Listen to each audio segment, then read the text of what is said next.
Mapagpalang araw sa inyo, Sir Bob, pati na rin sa mga masugid na tagapainig. Ako si Andrea, dating guro sa isang pampublikong paaralan sa probinsya ng Antique. Hindi ko akalain na magiging ganito ang huli kong buwan bilang guro sa paaralang ito. Isang taon na rin akong nagtuturo sa school na to na inakala kong malayo sa ingay at tahimik, yung parang walang bahid ng peligro.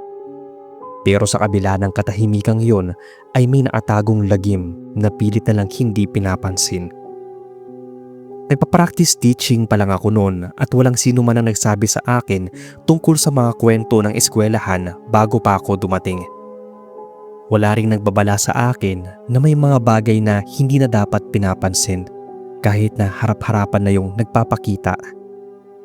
Kaya naman ang una kong makita yung batang yon. Isang estudyante na hindi ko matandaan kung kailan pa naging bahagi ng klase ko, ay binalot ako ng matinding pagtataka. Yung paaralang ito ay may lumang classroom na hindi na ginagamit dahil sa nangyaring sunog na muntikan ng ikatupok nito. Sira na rin yung sahig nun at marupok na talaga ang dingding. Delikado para sa mga batang pumapasok doon dahil baka mabagsakan yung bubong na nangangalahati na lang. Kaya laking pagtataka ko nang minsan dumaan ako doon isang hapon. May nakita kasi akong batang babae na nakatayo sa may bintana ng lumang classroom na yon.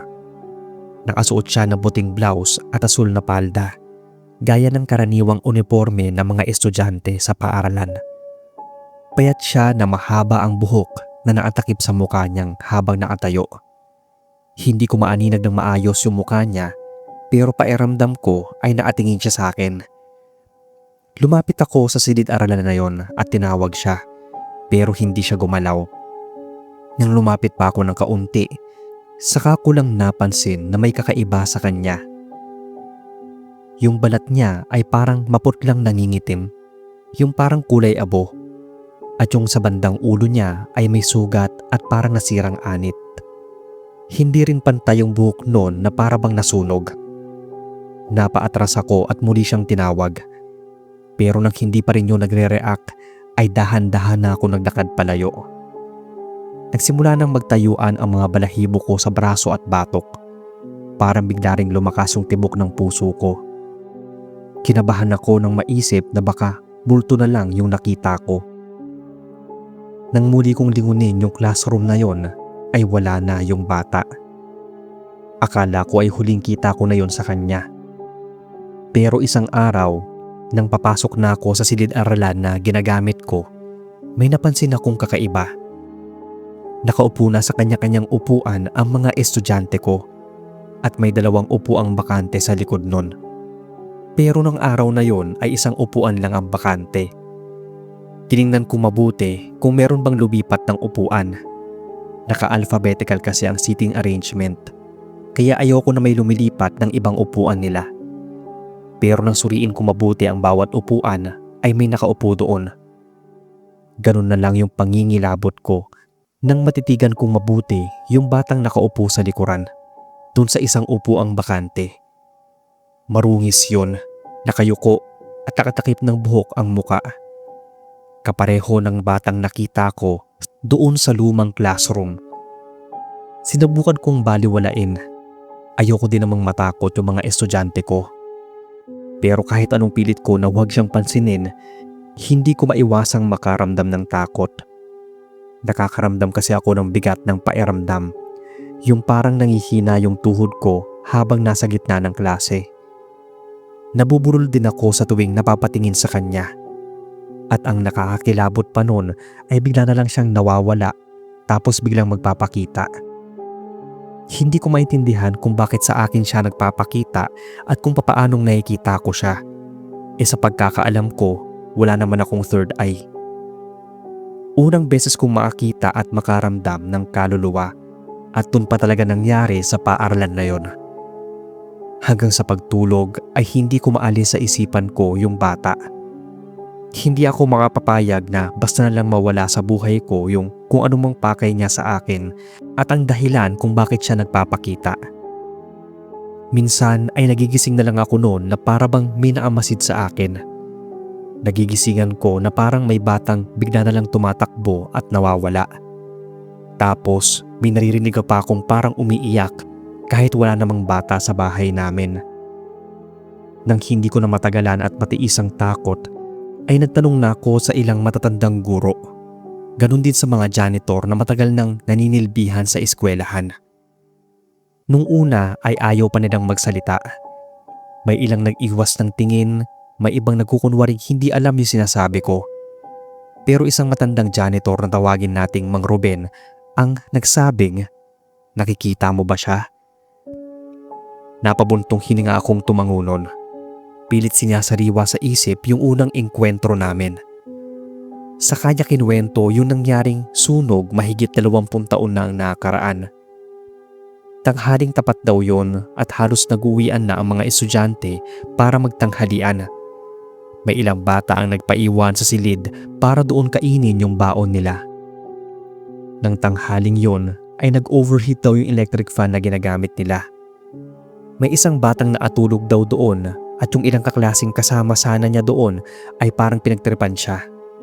Lumabas raw ang mga ito at nilak ang pinto. Hindi naman daw alam ng bata na wala na siyang kasama sa classroom dahil mahimbing nga ang tulog niya. Nagising na lang siya na nag-aapoy na ang kurtina ng silid at kumalat na yon dahil sa maraming light material sa loob. Nagpanik yung bata at hindi na nito naisipang buksan ang pinto. Nasa loob ang lock kaya siya lang ang pwedeng makabukas nun dahil naiwan din pala ng guro nila yung bag nito sa ilalim ng mesa niya. Andoon daw yung susi. Iyak ng iyak yung mga kaklase niya na nag-lock sa kanya. Sinisigawan daw nila na buksan nito ang pinto pero nalito na raw ang bata hanggang sa nag-apoy na rin yung pintuan at mas lalo pang lumakas ang usok. Hanggang sa bumagsak na raw yung bata. Nabuksan raw ang pinto at naagapan ng sunog. Pero napuno na ng usok yung baga ng bata. Kaya binawian din ito ng buhay doon mismo sa loob ng classroom. Siguro kaya daw nagpapakita sa akin yung bata dahil naisip niya na ako yung teacher niya at humihingi pa rin siya ng tulong. Nag-resign na kasi yung teacher nila pagkatapos ng sunog na yon. Hindi kinaya ang guilt at pagsisisi sa nangyari. May ilang guro na raw ayon sa mga kwento ang pinagpakitaan nun pero hindi na lang nila pinapansin. Ang mabuti pa raw ay ipagdasal na lang namin ang kaluluwa ng bata. Magsindi daw kami ng kandila doon sa classroom at sa silid na ginagamit ko tapos mag-ali ng dasal para sa ikatatahimik niya. Ginawa ko yung pinayo ni Manong. Paunti-unti ay natigil ang pagpapakita sa akin hanggang sa gumaan na ulit ang loob ko. Matapos ang 6 na buwan ay naging regular na ako sa school na yon. Every month ay nagkakaroon na kami ng misa sa school at every Friday ay pinagtitirik ko ng kandila ang batang multo na minsang naging bahagi ng practice teaching ko.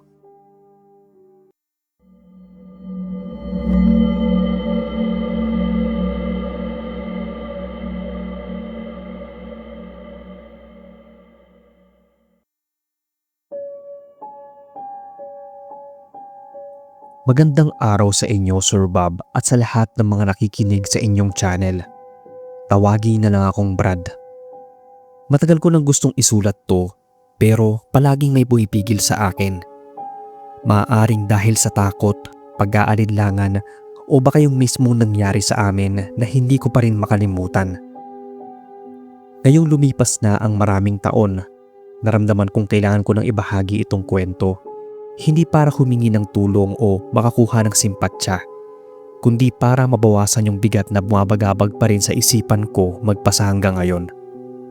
Hindi ko alam kung bakit ako pumayag na sumama sa mga kaklase ko nung gabing yon. Siguro ay dala na rin ng kayabangan o baka dahil sa gusto ko lang din patunayan na wala akong kinatatakutan. Pero sa bawat araw na lumilipas, paulit-ulit kong tinatanong ang sarili na kung hindi kaya namin binuksan ang pintong yon, magiging iba kaya ang takbo ng pangyayari? Nasa huling taon na ako ng junior high school habang nag-aaral sa isang lumang pribadong paaralan sa probinsya ng Quezon. Isa itong eskwelahan na may makakapal na pader, mataas na gusali at mga lumang pasilyo na kahit sa umaga ay may dalang kalungkutan sa mga dumaraan. Marami na ang nakaranas sa dumaan dito bago pa kami at marami na ring kwentong bumabalot sa bawat sulok ng gusaling yon. Isa sa pinakapopular na kwento ay yung tungkol sa lumang science building. Isang gusaling matagal nang nakasara. May mga sirang bintana, kupas ng pintura at kalawangin ng bakal na pinto. Hindi na yun ginagamit dahil lumang-luma na talaga ang istruktura. Pero ang sabi ng iba, dahil may nawala raw na isang estudyante rito, maraming taon na ang nakalipas bago pa man ako mag-aral doon. Sa lahat ng silid ng gusaling yon, may isang partikular na laging laman ng mga usap-usapan. Yun yung room 209. Wala sa mga kakilala ko ang nakakaalam kung bakit matagal na itong naakandado sa kabila ng pagsasara na ng buong gusali. May mga kwento na minsan daw, kahit walang tao sa loob, ay may gumagalaw na anino sa likod ng kurtina. Meron din nagsasabi na tuwing 3:00 ng madaling araw ay may maririnig na may hinang kaluskos sa loob. Kahit wala namang nakapasok na tao o hayop doon. Maaring daga. Pero kakaiba daw ang kaluskos. Nakaangilo at parang may matulis na bagay na pilit kinakalmot ang dingding. Nung una kong marinig yung mga kwentong yon ay tinawanan ko lang. Hindi kasi ako madaling maniwala sa mga sabi-sabi lalo na pagdating sa usaping multo. Bali nung mga panahon na yon ay hindi pa ako naniniwala. Pero hindi ko rin maipaliwanag kung bakit hindi ako mapakali sa tuwing dumadaan ako sa harapan ng lumang gusaling yon. May kakaiba sa lugar na yon na pilit kong binabalewala. Nung isang gabi, may napagdesisyonan ako na hindi ko na mababawi pa. Sumama ako sa 4 kong mga kaklase at pinasok namin yung gusaling yon na matagal nang sinara. May dala kaming mga flashlight at sinuyod namin ang lumang pasilyo. Kumbaga, naging pilyo talaga kami dahil nga mga bata pa.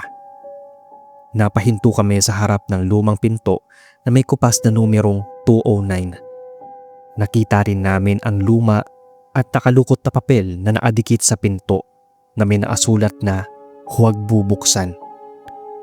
Ang dapat sana ay isang hamon lang ng kuryosidad na uwi sa isang bagay na hanggang ngayon pinagsisisihan ko pa rin. Ang plano ay simple lang. Sisilipin lang namin ang loob, titingnan kung anong meron at bakit yun nakakandado. Pagkatapos ay aalis na. Isa yung hamon ng katapangan na para bang adventure lang para sa amin. Dahil sanay naman kami sa mga camping at outdoor activities, bilang mga Boy Scouts rin kami nun. Ngunit habang nasa harapan ako ng room 209 ay bigla akong nagdalawang isip. Sa kabila ng maapal na alikabok at amag na amoy sa loob ng gusali ay may naamoy pa akong kakaiba. Yung parang may samyo na hindi ko maipaliwanag. Parang amoy bulok o amoy basura. Hindi yun pamilyar na amoy. Pero may hatid na kilabot at nanlalamig nga ang buong katawan ko. Isa sa mga kasama ko ang unang humawak ng doorknob. May kaba akong naramdaman sa loob ko pero hindi na lang ako kumibo. Dahan-dahan niyang pinihit yon at laking gulat namin nang bumukas ang pinto ng walang kahirap-hirap. Akala kasi namin ay nakakandado yon. Ang loob ng silid ay parang napag-iwanan na ng panahon. May mga sirang upuan, lumang blackboard at mga papel na nagkalat sa sahig dahil sa katagalan. Ngunit ang tumatak sa akin ay ang lumang carpet na natutuklap na sa gitna ng silid. Yung parang may tinatakpan itong matigas na bagay sa ilalim. Habang iginagala ng mga kasama ko ang flashlight sa loob ng silid, may napansin akong kakaiba. Yung lumang kurtina sa dulo ng silid, kahit wala naman kaming naramdamang hangin na pumasok, ay gumalaw. Pilit kong kinalma ang sarili. Inisip ko na baka may pumasok lang na hangin mula sa sirang bintana. Pero imposible din dahil kahit sira yon, ay solido pa rin ang katawan ng bintana at walang butas para daanan ng hangin. Bigla na lang noon na may naramdaman akong malamig na hangin na dumaan sa tabi ko. Sunod ay parang may bumulong sa akin na inakala ko pang isa sa mga kaklase ko. Mahina yon pero malinaw. Napagtanto ko na hindi yun boses ng isa man sa mga kasama ko. Napatingin ako sa kanila. Parang nagulat din yung isang kaklase ko dahil napansin kong napakunot noo siya. Yung dalawa ay parang wala namang narinig at patuloy lang nilang ginagala ang paningin sa buong silid. Maya-maya ay lumapit yung isang kaklase ko sa lumang carpet at marahang hinila yon. Kaba na may kasamang excitement ang naramdaman ko nang makitang may parang kahoy na takip. Yung parabang secret door patungo sa isang basement. Wala naman kaming nabalitaan na may ganun pala doon dati. Dahil sigurado ay hindi naman nila ipapakita yon sa mga estudyanteng doon nagkaklase noon. Pinakaukit doon na halatang matagal nang isinulat at halos burado na dahil sa makapal na alikabok. Nang hawiin ng isang kaklase ko ang dumi ay lumitaw yung isang naasulat doon. Parang ibang lengguwahe na hindi namin maintindihan. Yung parang lumang salita. Paulit-ulit naming binasa at pilit na inintindi ang naasulat doon. Nang biglang parang lumamig ang paligid. Yung klase ng lamig na sagad hanggang buto. Pakiramdam ko ay parang nasa ibang panahon kami. Yung parang binalot ng lungkot at takot yung paligid. Hindi ko nga alam po ako lang ba yung nakaramdam nun. Pero nagkatinginan kami at wala ni isa sa amin ang gustong gumalaw. Nang biglang napabuga ng hangin yung isa naming kaklase. Bahagya siyang napangisi at marahan ng hinila ang bilog na hawakan sa kahoy ng takip. Bumungad sa amin ang balansa at parang nabubulok na amoy. Sobrang tahimik sa loob, pero sa kabila ng katahimikan ay parang may naririnig akong mga hikbi.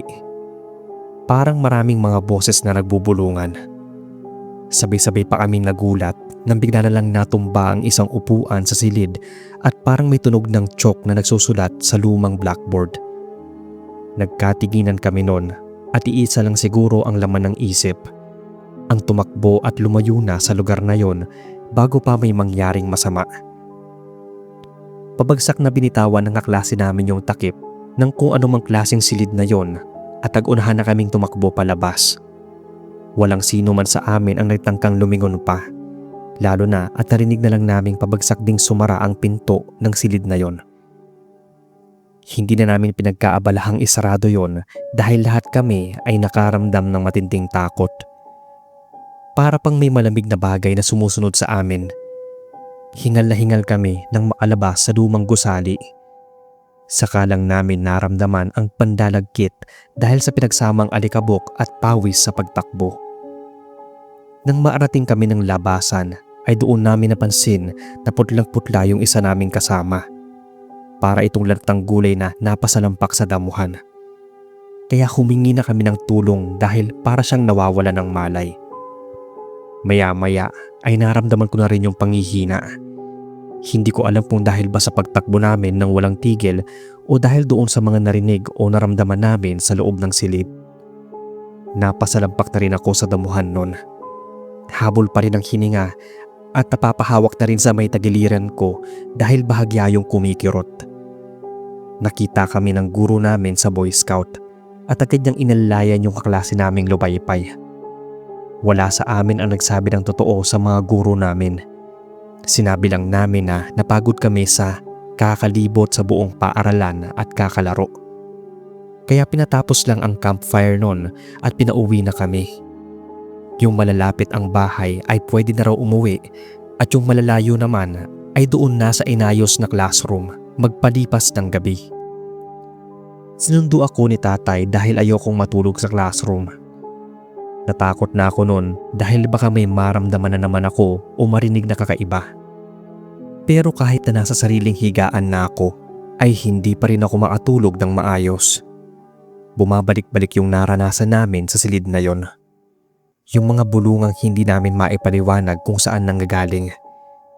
Higit sa lahat ay pilit ko pa rin iniisip kung ano bang meron sa parang pintuan na yon sa ilalim ng carpet. Bakit amoy nabubulok na doon na parang may patay na hayop o di kaya patay na tao? Kakaiba kasi yung sangsang. Sobrang nakakasulasok. Ilang araw matapos ang insidente ay hindi pa rin pumapasok yung isang kaklase ko na kasama naming nag-trespass sa silid na yon. Kaya napagpasyahan naming dalawin siya sa kanilang bahay. Naabutan namin siyang tulala na nakatanaw sa malayo habang nakaupo sa labas ng bahay nila. Yung para bang hindi na niya kami kilala. Ang sabi ng nanay niya ay ganun na raw siya buhat nang umuwi ito nung campfire namin. Kapag tinatanong kung anong nangyari sa kanya, parang takot na takot daw itong umiiling. Hindi namin alam, Sir Bob, kung anong nangyayari sa kanya noon. Kung may nangyari ba sa kanya na hindi niya sinasabi o kaya ay may nakita na hindi namin nakita. Pinagamot siya ng pamilya niya sa isang doktor sa pag-iisip. Nalaman namin na may tiyuhin pala siyang nawala rin sa tamang pag-iisip. Pero alam namin noon na hindi dahil sa may lahi sila, kundi dahil sa nangyari sa amin sa silid na yon. Nang hindi pa rin siya gumagaling sa isang psychiatrist, ay sinubukan daw siyang dalhin ng nanay niya sa isang albularyo. Nagulat yung nanay niya nang sabihin ng albularyo na nabuksan ang third eye nitong kaklase namin. At maraming kaluluwang nagpapakita sa kanya na hindi na kinakaya ng isip niya. Ilang araw lang noon ay muli namin siyang nakakausap. Naisara na raw o hindi na sensitibo yung third eye niya. Wala na siya gaanong nakikita. Sobrang takot daw niya noong mga panahon na yon na hindi niya alam kung totoong tao pa ba'y nakikita niya o kaluluwa na lang. Nangako kami noon na hindi na uulitin yung ginawa namin. Yun kasi yung nag-trigger sa third eye niya. Pero para din sa akin ay hindi na ako papasok sa isang lugar o silid na ipinagbabawal. Kasi Sir Bob, hanggang ngayon ay may naririnig pa rin akong parang mga bulong at higbi. At ang mas malala, may nakikita na rin akong parang itim na tao o anino. Pero wala na akong pinagsabihan noon dati dahil ayokong malaman ng lahat na may ginawa kaming paglabag sa eskwelahan namin. At hanggang ngayon ay palaisipan pa rin kung bakit bawal pasukin ang silid na yon, kung anong meron doon. Pero ayoko nang alamin pa, lalo at meron na akong sariling pamilya na dapat ingatan. Siguro ay tulad ng kaklase ko ay nagbukas din ang third eye ko. Matagal na panahon na to nangyari. Magdadalawampung taon na rin ang nakakaraan. Hanggang dito na lang, Sir Bob, ang gusto kong ikwento. Sana ay mabasa ninyo.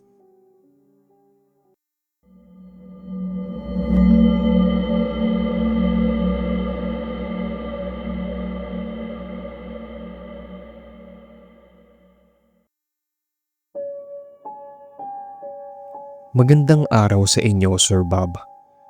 Tawagin na lang akong Rina, isang guro sa pampublikong paaralan sa probinsya namin.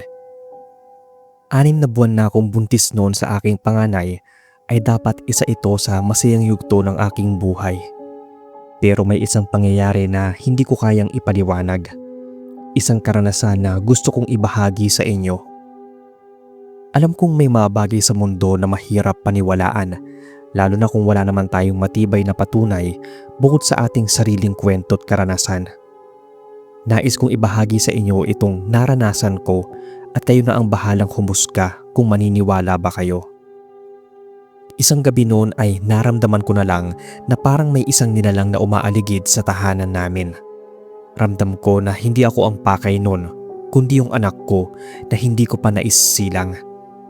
Hindi ko alam kung paanong nagsimula at kung saan, pero susubukan kong alalahanin ang lahat. Bali 3 taon na ako nagtuturo sa isang pampublikong paaralan sa probinsya ng Samar. Malayo ito sa lungsod at kailangan pang sumakay ng bangka at maglakad ng ilang kilometro para marating ang mismong gusali. Sa kabila ng layo at hirap ng biyahe ay napalapit na sa puso ko ang lugar na to. Dito ko natutunang mahalin ang pagtuturo at dito ko rin natanggap ang isa sa pinakamalaking biyaya ng buhay ko, ang pagbubuntis ko sa aking unang anak. Maituturing ko namang maayos yung pagbubuntis ko noon. Sa unang 5 buwan ay wala akong masyadong naramdamang komplikasyon. Yung mga kasamahan ko naman sa eskwela ay laging nakaalalay, pati na yung mga estudyante ko ay nagpapakita ng labis na pag-aalala at pag-aalaga sa akin. Madalas nila akong bigyan ng prutas, tinutulungan sa pagdala ng aking mga gamit at hinahayaan akong magpahinga tuwing kinakailangan. Ngunit sa ika-6 na buwan, nagsimula akong makaranas ng kakaiba. Minsan noon sa kalagitnaan ng klase, parang may bumibigat sa aking tiyan. Hindi ito yung tulad ng normal na pagsipa ng sanggol. Yung para bang may humihigop ng lakas mula sa akin. Sa mga gabing mag-isa lang ako sa bahay, ay nagsimula akong makaramdam ng hindi maipaliwanag na takot. Pakiramdam ko ay may naatingin sa akin mula sa labas ng bahay, sa ilalim ng madilim na paligid. Kahit na wala namang ibang tao noon at malayo ang aming kapitbahay. Ang pinakamallang nangyari ay nang nagsimula akong managinip. Paulit-ulit yon. Isang matandang babae pero hindi kulubot ang balat. Nakatayo siya sa labas ng bintana ng silid namin at naamasid sa akin at naangisi.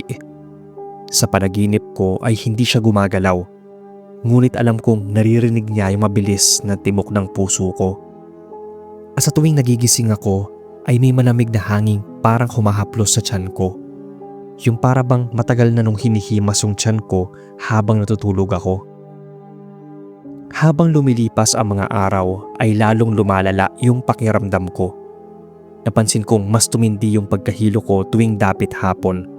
Yun magbumibigat ang pakiramdam at ang hina ako na para bang may humihigop ng lakas ko. Isang gabi, nagising ako mula sa isang masamang panaginip. Muli kong napanaginipan yung matandang babae, ngunit ng pagkakataon na yon, hindi na siya naangiti. Nakayuko siya sa aking tiyan na para bang inaamoy. Nang imulat ko ang mga mata ko, halos hindi ako makagalaw. Pakiramdam ko ay may nakaupo sa dibdib ko at may malamig na hangin bumabalot sa tiyan ko. Yung para bang tinatawag nilang sleep paralysis. Buong lakas akong napabalikwas ng bangon at habol ang hininga. Walang ibang tao sa silid ko, pero butil-butil na ang pawis ko. Lumapit ako sa bintana at pilit na sinilip ang labas. Walang ibang tao, pero parang may mabakas ng yapak sa lupa akong napansin. Maliit yun, ngunit hindi pangkaraniwan. Kinabukasan, habang nasa paaralan ay hindi ako mapakali. Pakiramdam ko kasi ay may mga matang naamasid sa akin. Sa tuwing kumukurap ako ay parang may aninong mabilis na naglalaho sa malayo. Lalo akong ginabahan nang lumapit sa akin yung isa sa mga janitor at nagtanong kung bakit raw may nakatayo sa labas ng faculty room. Isang matandang babae na bahagya raw na angisi at sa aking direksyon na atingin. Kumabog yung dibdib ko sa sinabi niya. Katulad yon sa matandang madalas kong mapanaginipan. Isang gabi ay nagpaiwan ako sa paaralan para tapusin yung mga lesson plan pati na mag-check ng mga papers. Susunduin naman ako noon ng asawa ko kaya nakampante ako. Mag-aalas 8 na noon nang mapansin kong ako na lang pala ang naroon. Tahimik na yung paligid at tanging huni lang ng kuliglig ang maririnig. Agad akong nilukob ng takot dahil wala pa yung sundo ko at alaman kong mag-isa lang ako naroon. Nasa loob ako ng classroom. Pero iwinaksi ko yung takot ko at pilit na tinapos ang ginagawa. Habang nagsusulat, ay biglang bumigat yung ulo ko. Parang may kung anong puwersang nagtutulak sa akin para ipikit yung mga mata ko. Napayuko ako sa lamesa at bago ko namalayan ay naatulog na ako. Nagising ako nang maramdamang parang may tumutulong likido sa pisngi ko. Una kong naramdaman ay yung bigat sa tiyan. Mas mabigat yon at parang humihigpit. Nang imulat ko ang mga mata, ay natagpuan ko na lang yung sarili kong nakahiga sa sahig ng classroom. At sa ibabaw ko ay may isang aninong nakaluhod at nakayuko sa tiyan ko. Hindi ako maagalaw o maasigaw man lang. Ang nilalang na yon ay yung matandang babae na laman ng masamang panaginip ko. Mahaba ang mga kuko nito, namumula ang mga mata, at naangising tumutulo ang malapot na laway. Naapatong yung kanyang mga kamay sa aking tiyan at dahan-dahan yung dumidiin. Napakapit ako sa sinapupunan at pilit na lumalaban. Naririnig ko ang boses niya na parang bumubulong pero hindi ko maintindihan. Yung parabang nag-oorasyon. At nararamdaman kong humihilab na yung tiyan ko na parabang manganak na ako. Nang biglang bumukas ang pinto ng classroom.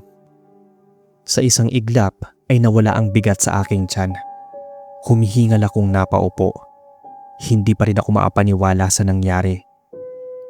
Sa hallway ay nakita ko ang janitor na kasama yung asawa ko. Akala ko nung gabing yun ay mag-isa na lang ako sa eskwelahan. May hawak na pirasong kahoy yung janitor na parabang anting-anting. Hinihingal sila pareho. Nag-alala na raw sila nang mapansing wala ako sa faculty room pero andoon yung ibang gamit ko. Wala rin daw ako sa banyo. At may naamoy daw silang masangsang na nagmumula sa isang classroom. Kaya doon sila pumunta at naabutan nga nilang nakahiga ako sa sahig. Isang itim at malaking pusa daw ang nakita nilang tumalon sa may bintana. Sinabihan niya kami na umuwi na dahil baka bumalik pa yung nilalang na yon. Inabot niya sa akin yung hawak niyang maliit na kahoy. Proteksyon daw yon. Tapos may dinukot pa siyang lana sa bulsa. Pangontra daw yon kung sakaling sundan kami ng aswang na yon pauwi. Malayo pa naman ang lalakarin namin. Nararamdaman namin na parang may sumusunod pero naging alerto na yung asawa ko. Hinawakan niya na mahigpit yung kamay ko at yung jacket na itim na suot niya, itinirip niya sa tiyan ko. Ligtas naman kaming nakauwi nun. Pero natakot na kami na baka muli akong puntahan ng nilalang na yon. Babalik pa naman ang bayan yung asawa ko kinabukasan at mag-isa na naman ako sa bahay. Kaya pinasya niyang doon na muna ako sa bahay ng mga magulang niya hanggang sa maapanganak ako. Nag-file ako ng vacation leave. Naging maayos naman yung panganganak ko noon, Sir Bob. Pero masakit man para sa akin ang iwan ng lugar na yon ay ginawa ko alang-alang sa anak ko para hindi na ako masundan ng aswang. Ngayon ay nasa college na yung anak ko.